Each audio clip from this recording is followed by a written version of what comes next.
नमस्कार। 26 जनवरी की परेड में आने वाली झांकियों में विवाद उठ खड़ा हुआ है। तमिलनाडु, केरला, वेस्ट बंगाल और अब दिल्ली भी इसमें शामिल हो गई है।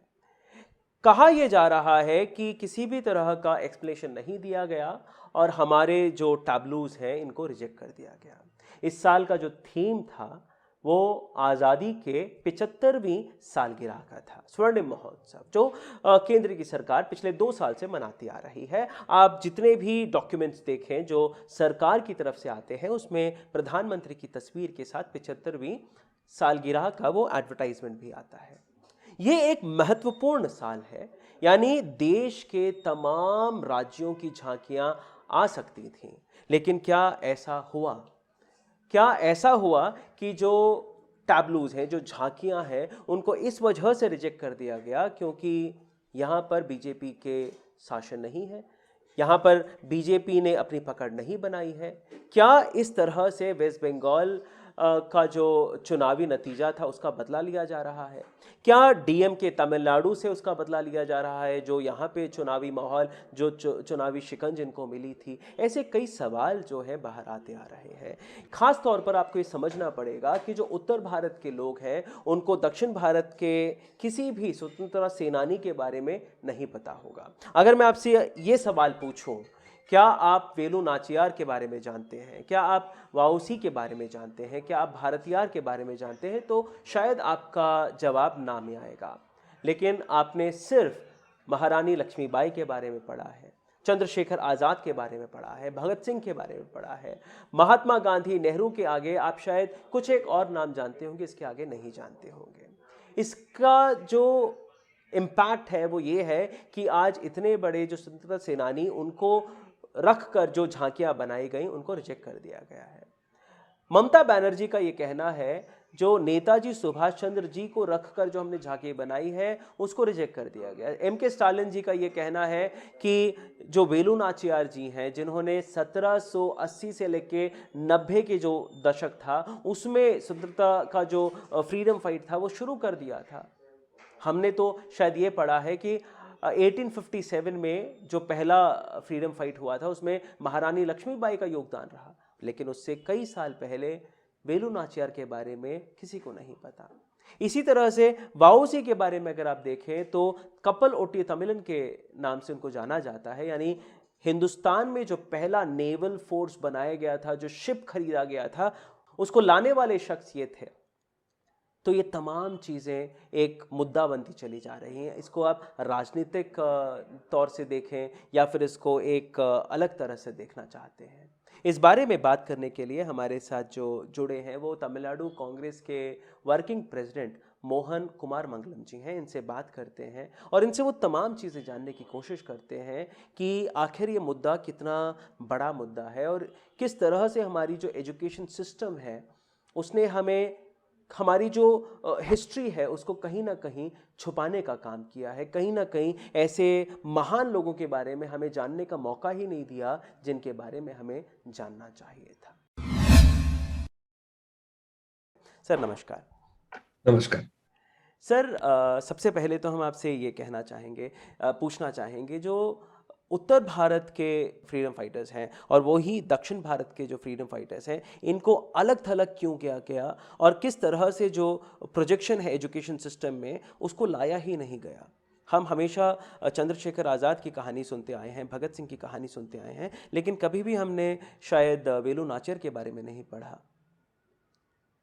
हाँ जी, ये सच है। एक्चुअली मैंने भी अपनी पढ़ाई दिल्ली में की है, तो मैं कह सकता हूँ दावे से कि जब मैं पढ़ रहा था, सीबीएसई स्कूल में पढ़ रहा था दिल्ली में, तो भगत सिंह के बारे में, चंद्रशेखर आजाद के बारे में, लोकमान्य तिलक के बारे में, सभी के बारे में हमने पढ़ाई की थी। बट वाऊ.सी. चिदम्बरम के बारे में नहीं, तो वेलु नाचियार के बारे में, वीरपांडी कट्टबोमन के बारे में हमने कभी सुना ही नहीं था। तो ये एक तरीके से नॉर्थ सेंट्रिक जो है इन्फ्लुएंस हमारे सीबीएसई बोर्ड का वो है, और वह आजकल की बात नहीं है, बहुत पहले से है। तो इसको ठीक करने की जरूरत है। मैंने इसके बारे में ट्वीट भी किया था कि ये आजकल का प्रॉब्लम नहीं है, ये बहुत पहले से चल रहा है। उनकी आबादी ज्यादा है तो शायद उनके लोग ज्यादा है उस तरफ, ज्यादातर वहां वो सब एक ही भाषा बोलते हैं। हम भी यहाँ पे एक भाषा नहीं बोलते हैं, कन्नड़ा बोलते हैं, तमिल बोलते हैं, 4-5 भाषाएं साउथ इंडिया में। तो शायद ये एक प्रॉब्लम हो सकती है। बट ये प्रॉब्लम ठीक करने लायक है, क्योंकि हमारे, चाहे आप तमिलनाडु ले लीजिए, चाहे कर्नाटका ले लीजिए, हमारे यहाँ पे भी बहुत ऐसे स्वतंत्र सेनानी हैं जिनके बारे में पूरे देश को जानना बहुत जरूरी है। ठीक है सर, अगर आप देखें तो कांग्रेस का जो शासन रहा है वो बहुत लंबे समय तक रहा है भारत में। तो कांग्रेस की भी कहीं ना कहीं जिम्मेदारी बनती है कि इस तरह के जो स्वतंत्रता सेनानी हैं इनके बारे में जो किताबें हैं उसमें लिखी जाएं, जो बच्चों तक पहुंचती है किताबें वो पहुंची जाएं। तो आज ये सवाल उठाना कि नहीं इन झांकियों को मना कर दिया गया क्योंकि इसमें दक्षिण भारत के। नहीं नहीं, देखिए, ये सवाल झांकियों को मना करने वाली सवाल जो है उसका राजनाथ सिंह जी ने उत्तर दे दिया है एक चिट्ठी में हमारे मुख्यमंत्री को, तिरुस्टालिन को। मगर इसमें बात क्यों हो रही है, इसमें सवाल क्यों खड़ा हो रहा है, क्योंकि आप सिर्फ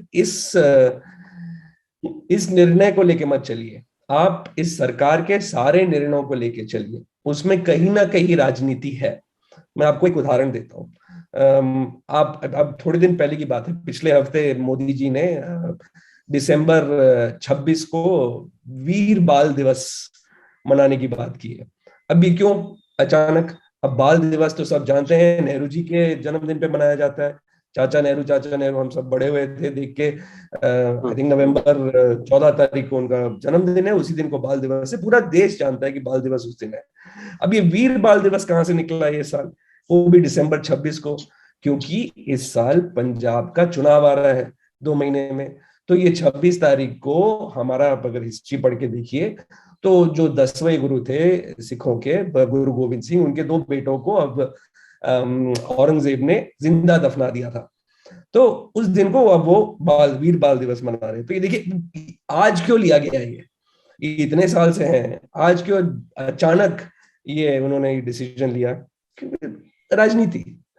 अभी अच्छा। पेट्रोल का दाम बढ़े जा रहा है। एक और आपको एग्जांपल देता हूँ। पेट्रोल का दाम दिन के दिन बढ़ते जा रहा है इंटरनेशनल मार्केट में। जो कहते हैं कच्चा तेल का दाम जो है वो बढ़ते जा रहा है, मगर पेट्रोल की जो कंपनी है वो नहीं बढ़ा रही है दाम। क्यों? क्योंकि चुनाव का है। तो चुनाव के समय में मोदी जी के लक्षण बदल जाते हैं। अभी केरला में चुनाव नहीं है, वेस्ट बंगाल में चुनाव नहीं है, तमिलनाडु में चुनाव नहीं है, चुनाव का है यूपी में है, उत्तराखंड में है। तो जहां पे चुनाव है उनकी झांकियां चलेगी, हमारी झांकियां नहीं चलेंगी। ये 75 साल के बारे में कोई नहीं जा सोचता। 75 साल बहुत बहुत महत्व एक दिन है ये। आप वो सारी झांकियों को अलाउ कर सकते थे, ये एक ही बार ही आता है ये महत्व दिन। तो ये क्या जरूरत थी कि भैया हमारे जो रूल्स हैं वो 12 ही अलाउ करती हैं, वो 26 नहीं अलाउ करेंगी, अब या 29 अलाउ नहीं करेंगे? तो सभी को देना चाहिए था। क्या जाता उसमें, थोड़ा बढ़ जाता प्रोग्राम का समय। सर, हमारे पास एक रिपोर्ट हाथ में आई है कि किस वजह से तमिलनाडु की झांकी को रिजेक्ट किया गया। तकरीबन 3 एक ऐसे अवसर आए जहां पर उसको अप्रूव किया गया, उसमें कुछ बदलाव करने की बात करी जाती है कमेटी के द्वारा।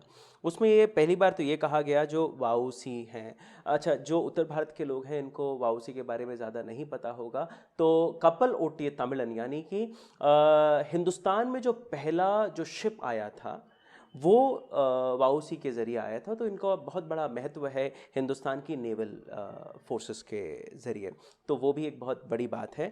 तो वो एक बिजनेसमैन थे, इस वजह से हम इनको फ्रीडम फाइटर्स नहीं मान सकते हैं। तो ये पहला रिजेक्शन वहाँ आया। दूसरा, जो वेलू नाचियार का जो घोड़ा है वो सफ़ेद नहीं होना चाहिए, उसको ब्राउन कर दीजिए, क्योंकि झांसी की रानी लक्ष्मीबाई का जो स्टैचू है वो और वेलू नाचियार कुछ एक जैसे लग रहे हैं। तो ये एक धारणा बन चुकी है कि रानी लक्ष्मीबाई के आगे और कोई था ही नहीं।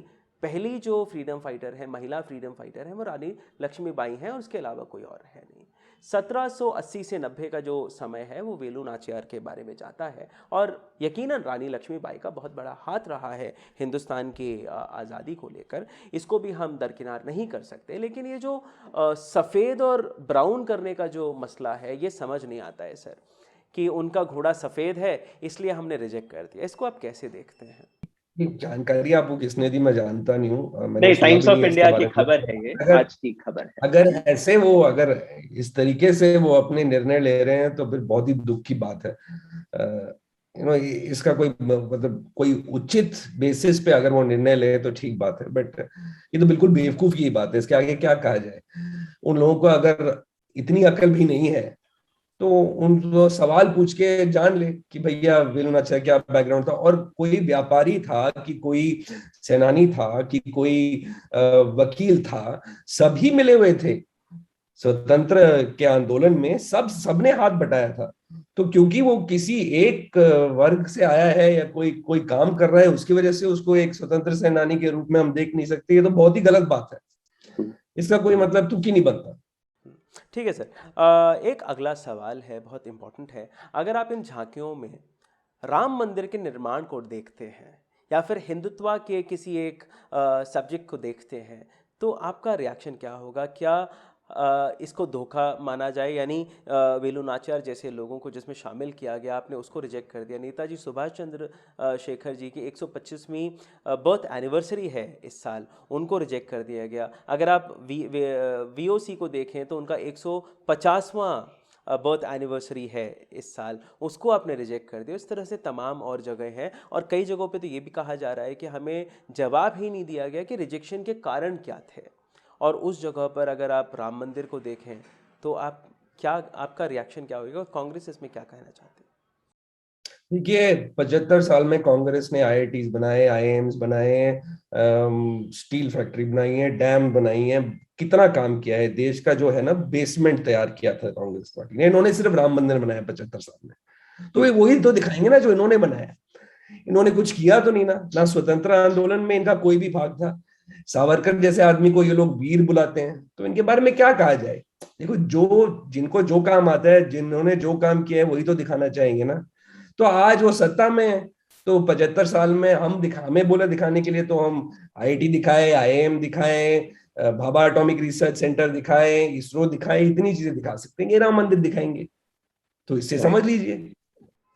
सर, स्टालिन जी ने एक चिट्ठी लिखी है और एक स्टेटमेंट भी दिया है कि जिस टैब्लो को, जिस झांकी को दिल्ली ने रिजेक्ट किया है, उसको हम तमिलनाडु में मरीना बीच, चेन्नई में दिखाएंगे। तो इसको आप कैसे देखते हैं? ये बहुत अच्छी बात है, मेरे हिसाब से बहुत ही उचित एक निर्णय लिया है उन्होंने। और ना सिर्फ स्टालिन जी, बल्कि ममता जी को भी यही करना चाहिए, विजय पिनराई जी को भी यही करना चाहिए। क्योंकि देखिए, एक तो है कि हमारे जो संस्कृति में है, हमारे जो प्रदेश के जो स्वतंत्र सेनानी थे, जिनका भाग था उस आंदोलन में, उनके बारे में पूरे देश को बताया। एक और बात है कि हमारी प्रदेश में, हमारी प्रदेश में दूसरी पीढ़ी को, आने वाली पीढ़ी को इसके बारे में बताया जाए।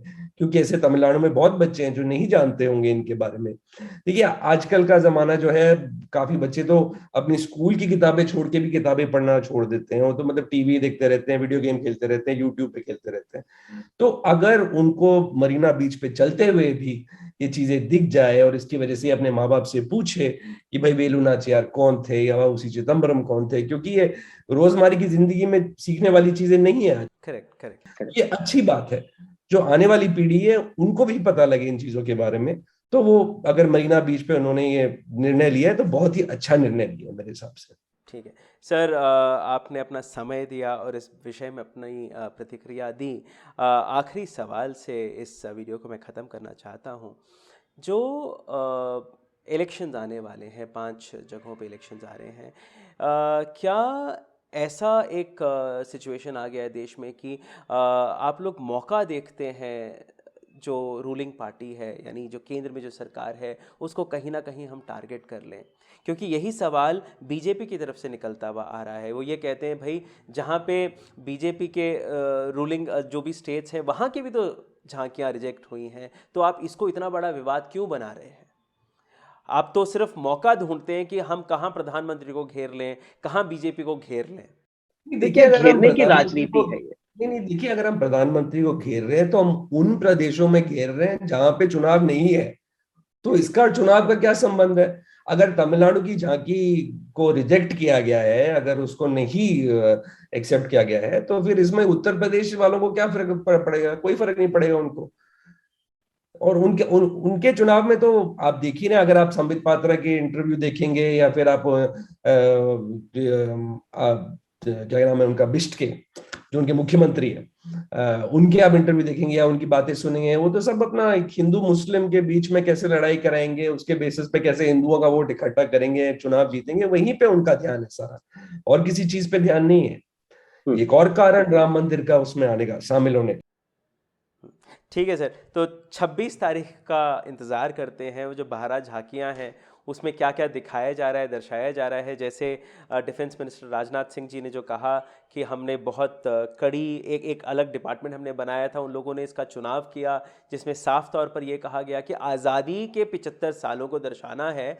तो आज़ादी के 75 साल में अगर राम मंदिर शामिल होता है तो उसका कारण क्या है, ये उनको बताना पड़ेगा। तो 26 तारीख को इन तमाम झांकियों को देखेंगे, उसके बाद फिर आपके साथ रूबरू होंगे और इसी सवाल को फिर रखेंगे कि भाई जो 75 साल में जितने भी स्वतंत्रता सेनानी हैं, इन लोगों ने जो अपना त्याग दिया है इस देश के लिए, वो इम्पोर्टेंट था या फिर राम मंदिर। और यही सवाल शायद हम बीजेपी के कुछ स्पोक पर्सन से भी पूछना चाहेंगे।